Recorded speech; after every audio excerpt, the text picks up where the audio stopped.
Well, good afternoon, good evening, good morning, whatever applies to you. This is the What's for Lunch and Other Spiritual Questions podcast. I was thinking, how you start with that is like the good afternoon, whatever. I'm like, you could put that on a shirt. I mean, it's not like we're at the point where we're selling merch, but I was like, that's kind of cute, I feel like if we were to, could be a good, it became our thing. We weren't expecting that. That's happened. There's a couple times here at New Hope that we've like something I like, and then someone makes it into a thing, and then I don't like it anymore. And then you're like, never mind. Like there was a while there when I still do it sometimes, where people come to church here and they eat a bunch of snacks and visit with their friends, and church has started, and I'll walk out in the lobby area and go, time for church, and then they made it into like a shirt and Dave and you and me and you. I'm involved. Sorry, I ruined it. Dave.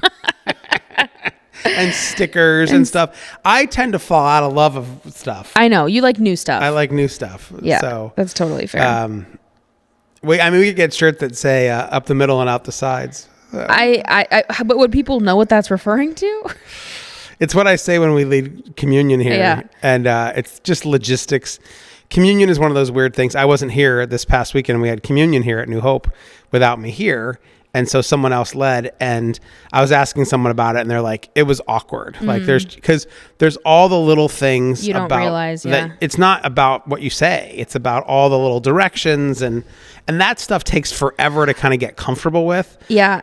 And people, I feel like there's people have like a very intense need to feel comfortable and know that what they're doing is okay. Like yes. I feel that pressure a lot, that I'm like, especially at church, people haven't been there before. Am I sitting down? Am I standing up? When is the right? That's the thing that drives me crazy, is when worship leaders, worship pastors don't say, would you stand with us?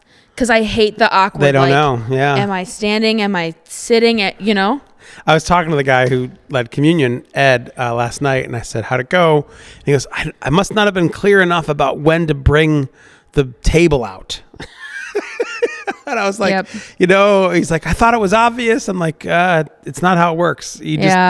People, you have to be very direct in those situations. Sometimes you're like, hey, now's the time, and it's still not happening. Still not the time. Like, as the ushers come up from the back, as they are literally walking up. We got a lot of fun stuff going on this podcast. We've talked about several different. There's a lot of things happening. Anyway, I'm Gary Ritchie. I'm the pastor of New Hope Christian Community Church. I'm joined today by our producer and the director of worship and media. Yep. Here at New Hope, Faith Ritchie Metzger. And this was an unusual weekend at New Hope because neither one of us was here. Mm-hmm. You were at a wedding and I was at a wedding. Yeah, but not the same wedding, which was a little bit confusing for some people. People are like, how was Hawaii? I'm like, I think it was good. I wasn't there. I was in Ashland, Wisconsin. Yeah. Mom and I had a very... quite a blessing. Never happened before. I've done hundreds of weddings. They're usually behind a 7-Eleven in Waukegan or at the Moose Lodge in Terre Haute. And we had a guy from here who I've known forever. We've known the family for 20 years who married a girl from Hawaii. And so they brought us out, which was wonderful. And we spent the week on the Big Island, which is like the less touristy island. Yeah. And which where one of the big volcanoes is, and I did a wedding there on Friday in the most beautiful spot, unbelievable, like over like an 800-foot cliff down to this huge, the huge blue ocean. You could see Maui in the background behind us. We got to go snorkeling and went to a luau, but also spent a lot of time like with her family. And so it was a lot more like, I felt like we're in the real Hawaii. Yeah. Mom was saying, I'm like, I think you guys were more of like with the locals, Much more with the locals on this trip, which was really neat. And being with people that we had just met, and also people that we love and hadn't seen. And that was really neat. And we had a place we could cook in. So like we cooked breakfast at our own place every day. Yeah. It is hard getting used to Hawaii prices. I mean, are they crazy? A dozen eggs was $9. Don't they have chickens on Hawaii? There were chickens everywhere. I don't know why the eggs are so expensive, but they were. Huh. Yeah. Chris and I accidentally went to like a really nice grocery store in Ashland. We walked to like the closest grocery store that there was to our Airbnb in the morning because we are like, oh, let's take a walk.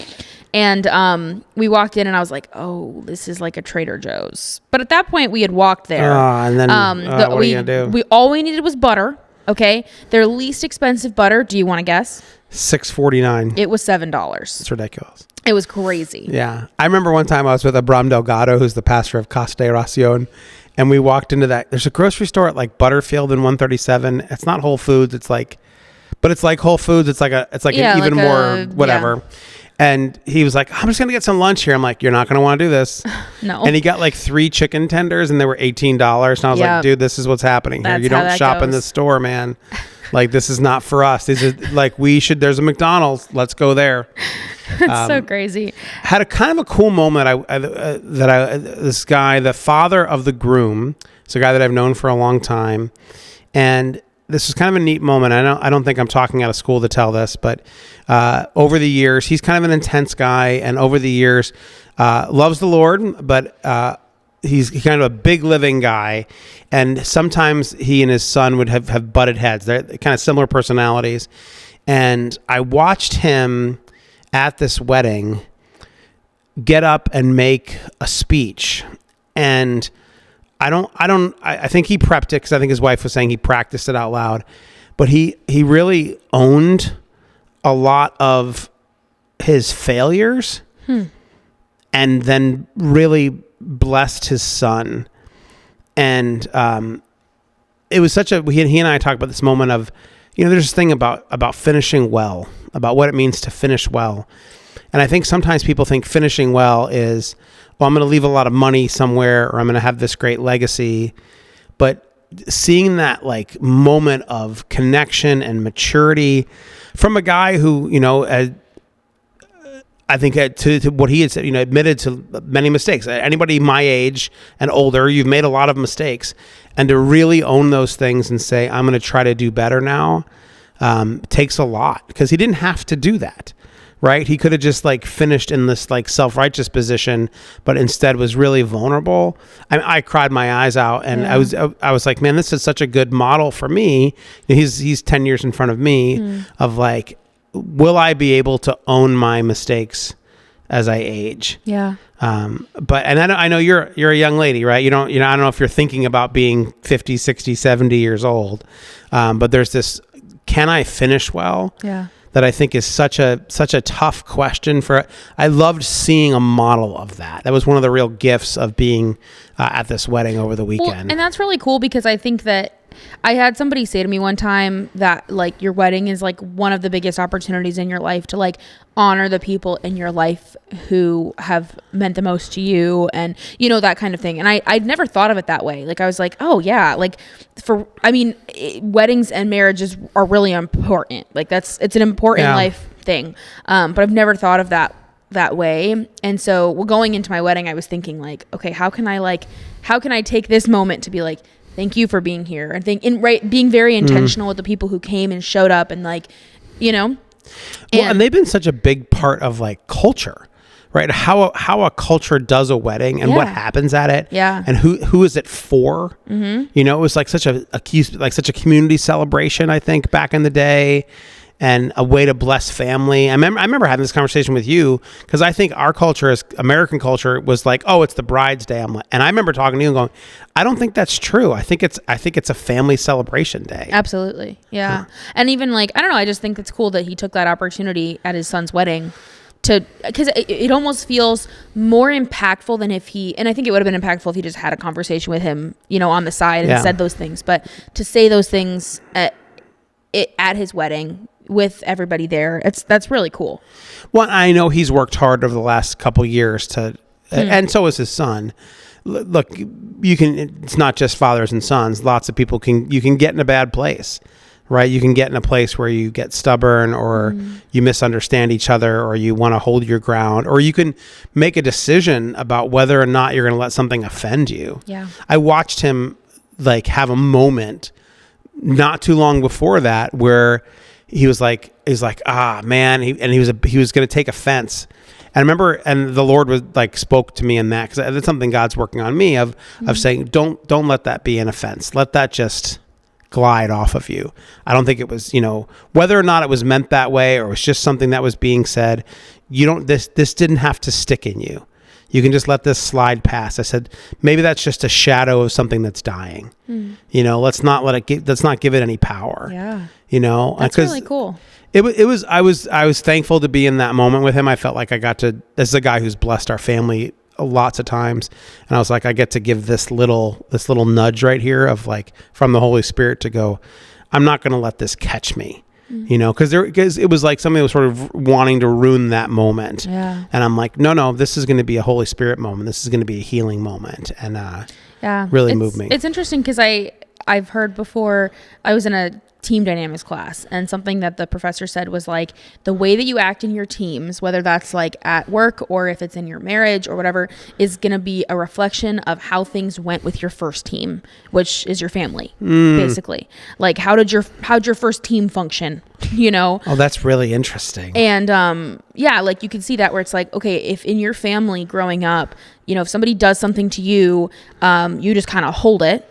And you let that become something that's like, well, I have this over you now, or is it, we talk about everything and we figure things out, and right. Like, yeah. And I mean, our family has talked a lot about conflict resolution. That's just something that I feel like I've like, it's followed me through my life, is like, I love a good conflict resolution, like whether that's in my marriage or with my friends. And like, I want to talk about it, but some people grow up in different ways, we're not going to talk about it. It's just kind of like either, it's funny you bring that up, because I had this thought about the way we did it when you guys were growing up, because I was involved in someone else was talking to me about a situation where a sibling relationship had gone poorly.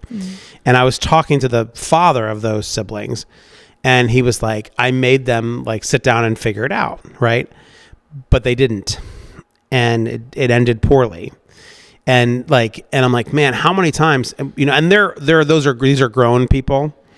And, but I'm like, when you guys were little, like when you and your sister would get into it, I'd be like, I'd give you the sister's talk, and I'd be like, you got to work this out. Right. Like you have to say, look, your sister's going to be your sister forever. Everything else whatever. You're going to know your sister longer than you know your parents. Yeah. Hopefully. Right. And, but I'm like, man, did I force that too much to be like, and I don't know. And the proof's in the pudding. Like you'll eventually make it. You've probably already judged that in your mind and made a decision about it, because you'll see what you do with your children. Yeah. Right. And then when you have children, you have that moment where you become, I remember, having some things when we had kids to go, I don't want to do what my parents did. Yeah. And then other times you're like, oh, this is why my dad was like this. Yeah. Like where I could, there's been times when I'm like frustrated with one of our kids that I'm like, oh, I can kind of hear my dad in my own voice here. I've thought about that a lot, because I think I've always thought of having like a healthy idea of conflict resolution as being something extremely positive in my life. Like, I'm like, oh, I know how to work through conflicts, and I can, I know how to do this. But I think sometimes I see it as a negative in that I can't move on. Because sometimes people aren't willing to go with you, right? Yes. Like, and sometimes you can't have the conflict resolution. And I feel like I need to tell you how I feel, and I need you to tell me how you feel. And both of us understand how that is, and we apologize, and we're good. And there are many, many, many people in the world who do not want to have that conversation. And they would so much rather just move on and pretend it never happened. And I can't do that. Right. And that can catch you. Yeah. And I feel like our family has gotten caught a few times like that, where we can't resolve it. It's with someone who's not interested in resolving. Yeah. But then you're hung up. Yeah. Because you can't get to right. It was funny though. There was right before James went to college. He was home alone for like a couple days, and I was in town. I had already moved out. I was married at that point. I don't know how. This is when did James go to college? Last year. So yeah, like a year ago, and we had like probably the first argument that we had since we were like. Gosh, I can't even. 12. I can't think of you and James ever having arguments. I know, and it was one of those. You're the two most chill kids. I know, but it was one of those things where I had like not on purpose hurt his feelings with something, and he had not on purpose hurt my feelings with something. And we literally, when we realized that we had some kind of conflict we needed to figure out, like we literally stood there in the kitchen and like had conflict resolution. And it was like, and it was so funny because like when we figured it out, and it was like, it was so great. Like I was like, this is awesome. But it was just funny to see that like function from like everything that we learned as a kid of sitting there with mom saying, okay, Faith, now you have to say, you made me feel right. And you can't talk about, right. Like, you know, talk about how you feel and not what the other person did. Right. Yeah. And, stay on this conflict. Yeah. Stay on this conflict. And it was like walking us through it. And like, that has, I think it served me in a lot of ways in that, I mean, it taught me how to recognize my emotions and recognize my feelings. So even when someone doesn't want to engage in conflict resolution with me, at least I know how I feel, right? Sure. If they were to say, please tell me how you feel, let's figure this out, I could tell them, you know, like I know. I feel annoyed because you're a jerk. Yes, exactly. Well, I'm glad there's a good legacy in that. I mean, I think everyone leaves a mixed legacy, but yeah, I was reflecting on that. I'm thinking about what it means to finish well in my life, and I'm not dead, you know, not yet. I think I've got some more time here, but, of like how although I heard today, I had lunch with this guy today, and he said before he was going to get married, and he said, I need to start living like the husband I want to be now. Yeah. And the father I want my kids to have now. I can't just turn that on once I get married and when we have kids. And I was like, that is a very mature. It's a very mature thing to say, you know? And I'm like, I want to start living in the way I want to finish now. Like, I think a lot of it's just sort of treating people with more grace. You know, I had a moment with your brother a couple weeks ago. His car had broken down, and he and I we weren't sure if it was the battery or the alternator, so we put a battery in it, and it turned out to be the alternator. So we're trying to drive it in, and the car keeps dying. And I was the guy who had the worst cars. I pushed cars down streets. I bought junky cars. I didn't take care of my cars, right? So like while he and I are trying to get his car to the mechanic, and we're like broken down in the middle of a busy street, and we end up having to push it part of the way, and this cop came, and I had this moment where I was frustrated with him because I'm like, why didn't you do this right the first time? You know, like, why did we wait so long on this? Yeah. But then the Lord was like, hey, do you remember who you were? Yeah. You know, and even how you are sometimes now. And I'm like, I want to give that grace, because what do you want to hear in that moment? You don't want to hear you didn't do it right. You want to be like, oh man, I remember a time I had to push. And it ended up, because that Holy Spirit moment, we got the car there, we ended up pushing up the hill, and it became an adventure that we had. Yeah. Not a terrible day. It was like, hey, remember when we did that thing with your car and we like almost died and it was crazy. And I'm like, and then we went, and I think we were like, let's not go home. We went and got bagels. You know, and we're like, oh, what an adventure, you know? And I'm like, that's how I want to live. I want to be in good I mean, if I could pick a handful of things to be true of me when I'm on my deathbed, I mean, one of the like top 2 or 3 things is I'm in right relationship with my children. Yeah. You know, like if you get to a place where you're not in a good right, you know, like I couldn't even imagine that I wasn't getting along with a kid. I think that like, how do you want to live as a person? How do you want to finish up is like, and trying to live that way legitimately. I mean, I think about like, I don't think as much about legacy, but I think about what kind of person do I want to be, and then living by those things. Like I was talking to somebody this weekend about, I want to be the exact same person on stage on Sunday morning as I am in my everyday life, as I am when I go to the wedding on Saturday, as I am when I hang out with my non-Christian friends, I want to be the exact same person that I am on Wednesday nights with my high school girls group, as I am with all of my other friends, as I am with my family, and not to say that I say the exact same things or act the exact same way, but I'm not pretending to be anybody that I am not. Right. I'm not, on Sunday mornings, I'm not pretending to be a perfect person. That is a livable way to be in ministry. Yeah. If you're putting something on, you can't last. Yeah. Or if you're setting up a picture of yourself that you can't maintain in private, Yep. you'll break apart. Yeah. Like, I think that's why people look, ministry's hard, and you get tired of it. And there's a reason why there's verses like, do not grow weary in doing good, because it's wearying. Anybody who works in where you help people, it gets hard, it gets tiring, but it doesn't fracture you. Yeah. If you're one thing one place and one thing another, man, that's going to fracture you. But I think that's one of the hardest things that it's one of the most like sad legacies that I hear is, she praised Jesus on Sunday morning and then yelled at us when we got home. Right. Like, where the people that really knew her knew that she lived differently everywhere she went. Yeah, you could say, like, we praised Jesus on Sunday morning and then we always took a nap. Yep. Richie, family nap time. It's a thing. It's a thing. We've had that for years and years and years. Yeah. Sunday afternoons we take a nap. Like, there can be football on. Sure. During football season, but we take a nap. So I saw a video that said my nap music is back, and it was like the NFL left. It's like, we're back on Lambeau Field. Like, yeah. Lambeau. It is fall. It's getting cozy. Thinking about finishing well, it makes me think about all the different ways that Jesus talks about sort of being ready for the second coming. Of like living in such a way that if the master returns or the bridegroom comes, right? You think about those different parables. There's the parable of the 10 virgins with the lit lamps, or the parable of the bags of gold, and then when the master returns, of live in such a way like you finish well by living well. Yeah. Because you don't know when the finish is coming. Yeah. So Jesus says, live in such a way that if the master comes, if I come back tomorrow, you're ready. If I come back 5 years from now, and I'm like that, to me, that's the, if I wait and go, well, people ask that question, like, well, what if I just repent on my deathbed? Do you know when you're on your deathbed?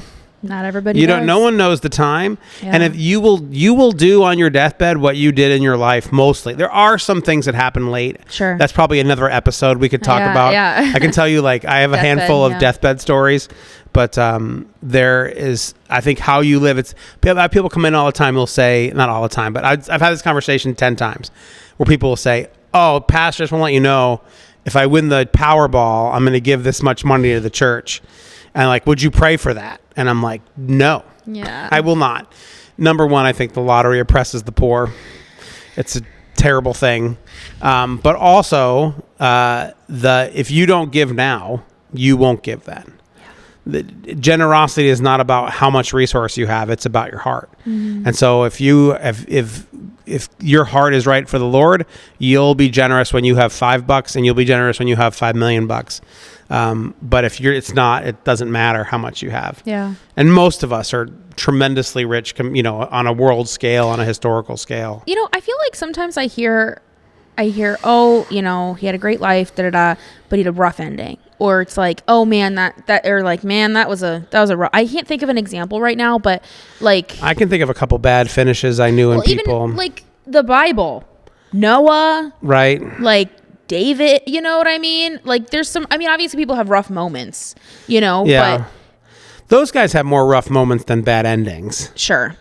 Right? Like, I think David comes back around, yes.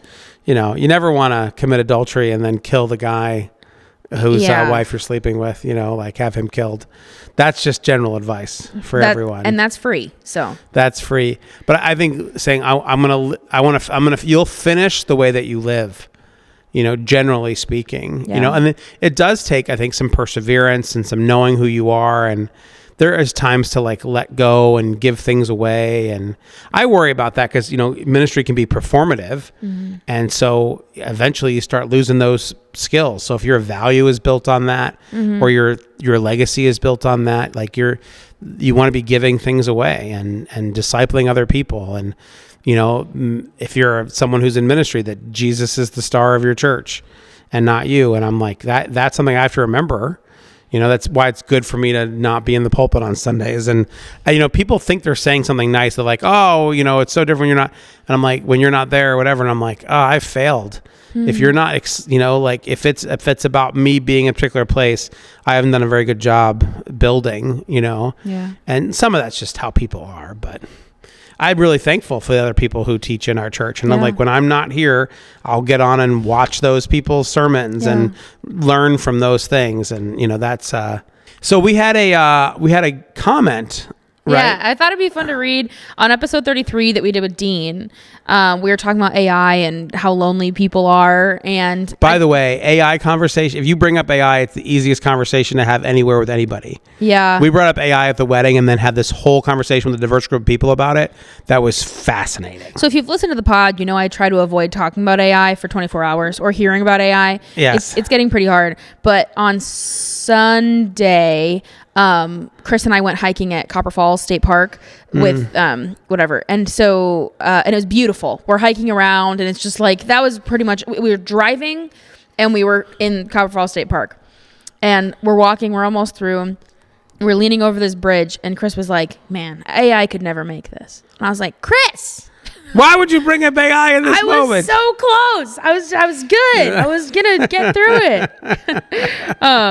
I almost had 24 hours. But anyway, so the comment is talking about how you were talking about the small group that you're leading, and kind of like the idea of being like a figure of authority in those guys' lives. Do you remember that? Yeah, because I think most of the guys in my group are in their 20s, and so if you're a guy in your 50s, those guys are looking for a person of my age, whether or not their dad is present in their life, like they're looking for the approval and interest from older men. Yeah. So Beth says, man, what Gary said towards the end about the small group he's leading, I feel that deeply. All of my high school girls are longing. In a group setting, it's all she's cool and I get tattoos at 16 years old. But deep down, they're craving real, authentic relationships and needing and craving authority. And so I don't know. I just thought that was thought that was great. That makes me think about like people flourish with boundaries and structure more so than they realize. The example of if you put a school and you don't put a fence around the school and it's like with a busy road near it, all the kids will play right next to the building. But if you put a fence out between the road and the school, the kids will play all the way to the fence. Huh. That's really interesting. Yeah, and I think that's true in general.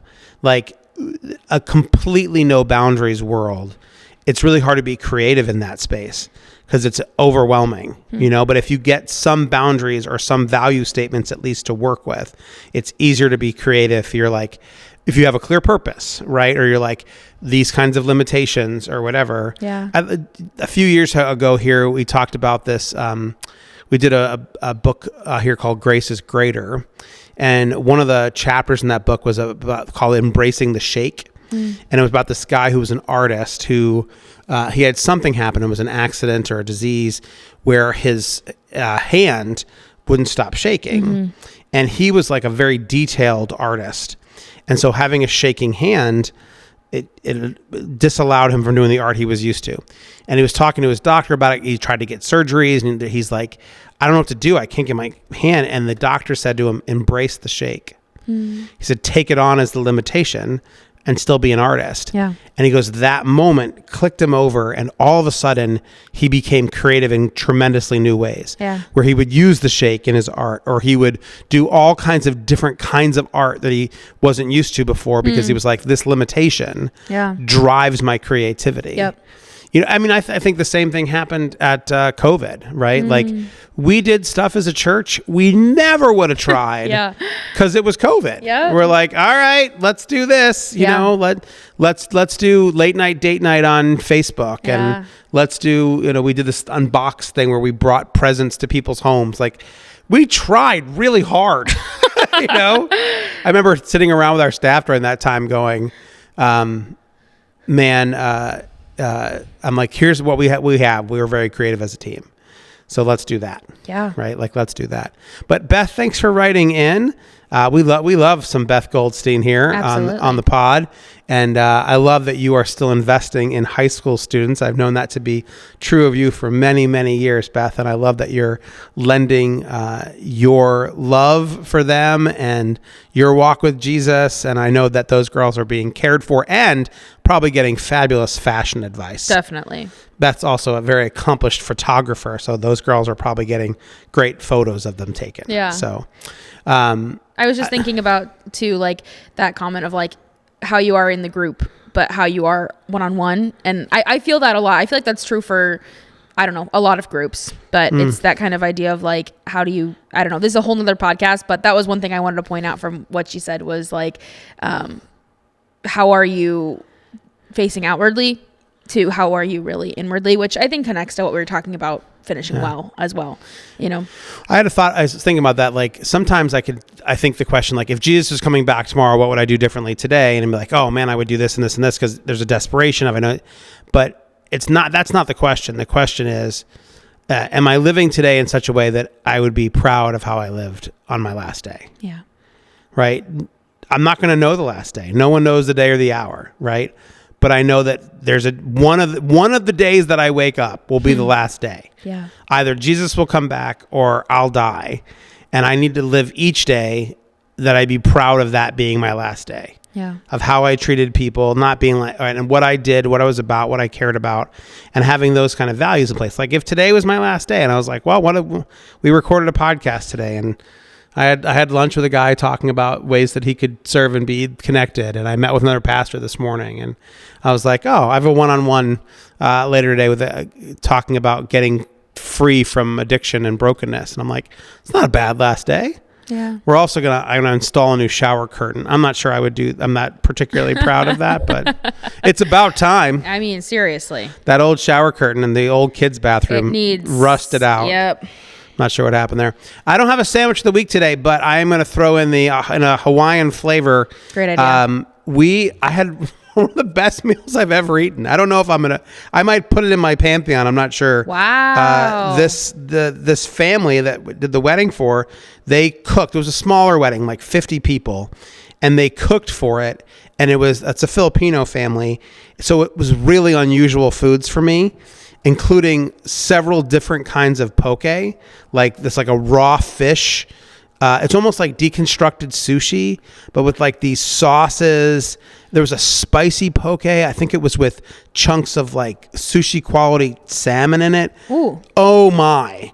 There was a guy who went spearfishing that morning and got like 100 fish and grilled them up. That's incredible. Incredible. There was just things that looked like empanadas but were called something else. Tons and tons of fresh fruit. But I'm going to make my sandwich of the week. They had poke nachos. Ooh. That were the spicy poke over top of these homemade tortilla chips. Oh, gosh. They were out of this world. Fantastic. Oh, man. And then I was drinking what they call POG, which I needed to slow down on, which was pineapple orange guava juice. Oh my gosh. There's all these fruits in Hawaii I didn't know existed. Yeah. Mom and we went to a very local golf course, like a course that locals play where there's no one there. You put $15 in a box and then you can walk around, and they have free clubs, free balls, no tourists were there. But there were these fruit trees that were growing lemon guavas on them, and you could just pick them and eat them. Oh my gosh. And they were terrific. And I've never had a lemon guava. Yeah. And I'm like, what? There's so much more fruit than I'm aware of. So, next episode, very exciting. My cousin Steve Tambone's going to be here, and we are going to hear his story, but also talk about the triple bottom line. Triple bottom line. Which if you're not familiar with, you will get familiar with. But hey, today, live in such a way that if today was your last day, you would be proud of that. And thank you so much for listening today. If you want to support the pod, you can go to newhoperoundlake.com/WFL. And thanks, Faith, for being with me today. God bless you and have a better tomorrow. I actually like ending with God bless you, or I like ending with and may God have mercy on your soul. I like when we go, bye. And bye.